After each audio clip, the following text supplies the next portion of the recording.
Okay, here is C major. We start by taking finger number 1 and placing it on fret 1 of the second string. So count from string 1, string 2.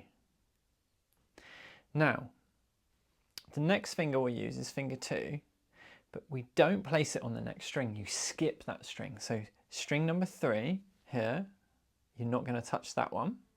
You're going to skip that one and place it on fret 2 of string 4. And the last one, we're going to go here with the third finger on the 3rd fret of the 5th string. This will be quite a stretchy, tough chord if this is new to you.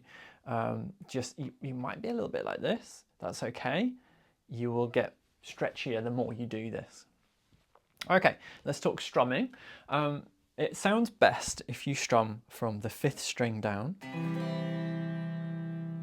This is because the note we're playing here is called the bass note. So that note is actually C. The rest of these notes make up the chord of C major.